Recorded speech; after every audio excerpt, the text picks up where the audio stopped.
Chapter 1: A Case for Befriending. Real friendship is hard. There are other less real versions of friendship. The less real versions are less because they are less costly, less committed, less disruptive, less scary, less gritty, less gutsy, and less out of our control than real friendship. But here's the rub. Less real versions of friendship are also less rich.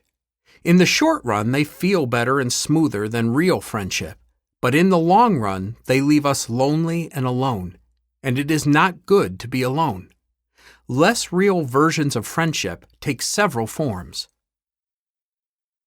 Digital friendship. In today's world of social media, relating to others through screens has become a chief way, and for some of us, the chief way, to seek connection. For example, it is not uncommon for a group of teenagers to be in the same room together as they chat through text messaging and social media without having a single face-to-face conversation with each other. On social media, we friend, like, and follow each other, sometimes without ever actually meeting each other. As a weekly blogger, I have what is called an online community, but it falls short of being a true community because self-disclosure flows in only one direction, from my keyboard to other people's screens. There are many positive aspects to digital friendship, but by itself, digital friendship fails as a substitute for true friendship. Unlike true friendship, relating to others through screens makes it easy for us to hide. It allows us to put forth only the best, most attractive, most together, edited, and screened version of ourselves. When digital friendships become the main way we relate to others, a subtle but significant shift happens. Instead of entering the messiness of having real friends, we settle for having and being followers and fans. The chief drawback is that we never really get to know people, and they never really get to know us. Our digital friends are experiencing part of us, but not all of us. When online relationships take priority over real friendship, the result is usually more loneliness and isolation, not less. Transactional friendship. My friend and mentor of 10 years, Tim Keller, describes another less than real form of friendship: transactional friendship. Real friends see each other as long-term companions and give to each other the rare gift of long-term loyalty. Instead of using each other, they serve each other. Instead of keeping score with each other, they support, champion, encourage, serve, forgive, and strengthen each other. In real friendship, the flourishing of other people takes priority over our own goals and ambitions. In contrast, transactional friendship isn't really friendship. Unlike real friendship, transactional friendship treats other people as a means to an end. When we relate this way, we come to view people more as resources than as human beings. Instead of loving and serving them as we would in a real friendship, we use them to advance our careers, build our platforms, gain access to their social circles, increase our self-esteem. I feel important now because I am connected to her. Impress others. Selfie time. Hey, everybody, look how important I am now that I'm connected to him. And so on. The pitfall of transactional friendships should be obvious. As soon as a relationship feels more costly than beneficial to us, as soon as the presence of the other person in our lives ceases to advance our personal goals, we discard the other person. Or, if the opposite is true, the other person discards us. One-dimensional friendship.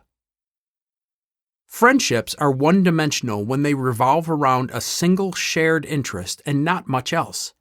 The shared interest can be anything: a hobby, a career path, a common enemy, an educational philosophy, a set of religious beliefs, and so on.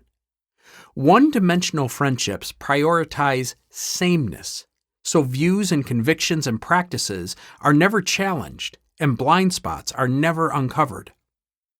Friendships like these can't offer the natural, redemptive, character-forming tension that diversity brings to our lives.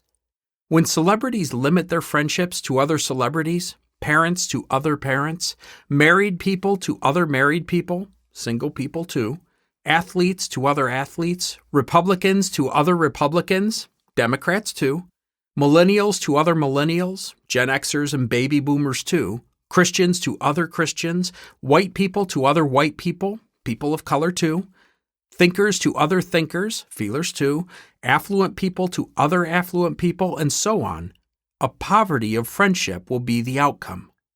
One-dimensional friendships, while having the appearance of connection, can also be quite shallow, unless the single dimension that initially attracts us to each other develops into other broader and deeper dimensions.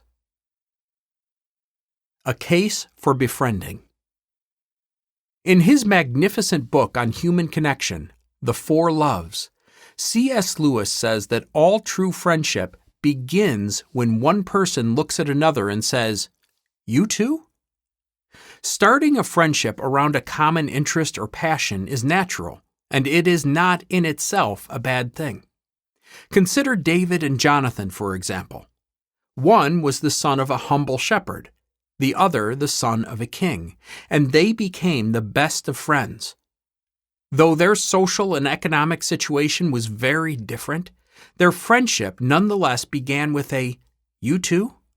And theirs was the most solid "you too" that any two people can have, because David and Jonathan both loved and were sold out to the Lord. They became the best of friends. Although their friendship began with a foundation of "you too," the connection between David and Jonathan grew in depth, breadth, and layers. A shared love for God matured into a reciprocal transparency, vulnerability, love, and loyalty between them that would later move David to adopt Jonathan's son, Mephibosheth, after Jonathan died in battle. Mephibosheth was a young man, crippled in both feet, but his special needs, rather than being a deterrent for David, became a motivation to mercifully take him in for the Lord's sake, and also for Jonathan's sake. This kind of friendship, the multi-layered kind that exposes us to the grit of our own and each other's lives, the kind that positions us to love across the lines of our differences, the kind that leads us to lay down our lives for each other's sake, works a lot like two pieces of sandpaper being rubbed together.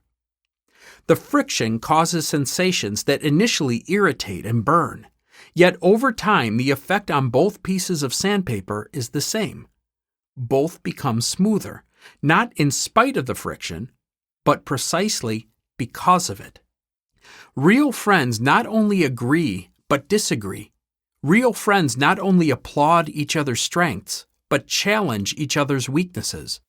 Real friends not only enjoy life together, but struggle through life together. Real friends not only praise one another, but apologize to and forgive one another. Real friends not only rally around their points of agreement, but love and learn from their points of disagreement. When this happens, when friendship grows beyond one dimension to many dimensions, a poverty of friendship is replaced by a richness of friendship. Digital, transactional, and one-dimensional friendship is replaced by real friendship. Everybody matures and grows, and when everybody matures and grows, everybody wins. C.S. Lewis captured the heart of this version of friendship, real friendship, when he said the following: "To love at all is to be vulnerable. Love anything, and your heart will certainly be wrung and possibly be broken. If you want to make sure of keeping it intact, you must give your heart to no one, not even to an animal. Wrap it carefully around with hobbies and little luxuries. Avoid all entanglements. Lock it up safe in the casket or coffin of your selfishness. But in that casket, safe, dark, motionless, airless, it will change. It will not be broken. It will become unbreakable, impenetrable, irredeemable." There you have it.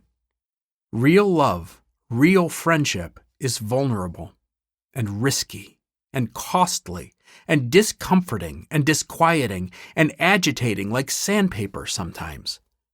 But the alternative is a heart that ends up in a relational casket or coffin. And who wants that? Befriend is a collection of 20 essays. Each essay attempts to explore a unique picture of real friendship. All of the stories are true, but some of the names and places have been changed to protect privacy. You will notice a common thread in each account of real friendship. Real friendship happens when we move toward the people we are most tempted to avoid. These are the people who are best equipped to challenge our perspectives, push our buttons, and require us to put on love. Love, the Bible tells us, is the supreme virtue among all virtues. It is patient and kind. It does not envy or boast. It is not arrogant or rude. It does not demand its own way. It is not irritable or resentful. It does not rejoice at wrongdoing, but rejoices with the truth. It bears all things, believes all things, hopes all things, and endures all things. It never fails. Do you know what else never fails? Or better said, who else? Jesus. Jesus never fails. As we take this journey of real friendship together, and as we learn a little bit more about what it could look like to be those who befriend and who create belonging in a world of judgment, isolation, and fear, the icing on the cake is that we will encounter Jesus in the process. Let's encounter Jesus together, shall we? How to listen to this book. The best option, in community. The best way to listen to this book is in community with others. If possible, invite one or more people on this journey with you. Even better, invite people whose perspectives, whose ways of seeing the world and God are in some ways different than your own.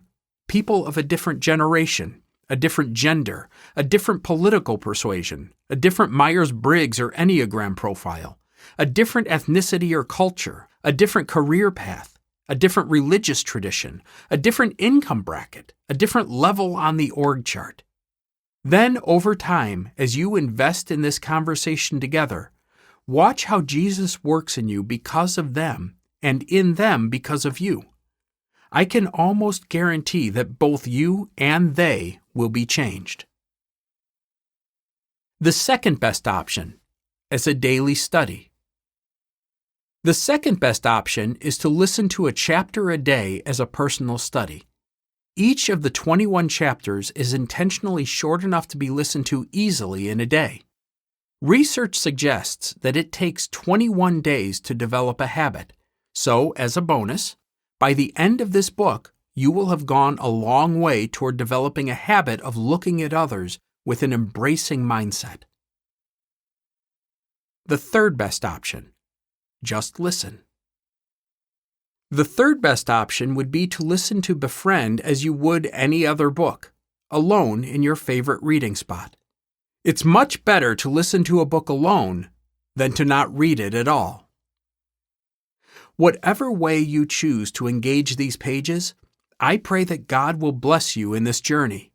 Please feel free to respond to anything in this book with your thoughts, encouragements, and disagreements. I can be found at Christ Presbyterian Church, my beloved community of friends in the great city of Nashville, Tennessee. Contact me at christpres.org, ChristPres.org. Your friend, Scott Sauls. Summary. There is a real, loyal, across the lines of differences friendship, and there is lesser surface-level friendship. Lesser friendship leaves us distanced, isolated, and afraid. We become the best version of ourselves, and we come to know Jesus best through real friendship. Scripture. 2 Samuel chapter 1, verse 26, and John chapter 15, verses 12 through 17. Greater love has no one than this, that someone lay down his life for his friends. You are my friends. John chapter 15, verses 13 and 14. To consider. Right now, how would you describe most of your friendships? Would you say that most of your friendships are one-dimensional or real? What scares you and what excites you about plunging into the rest of this book?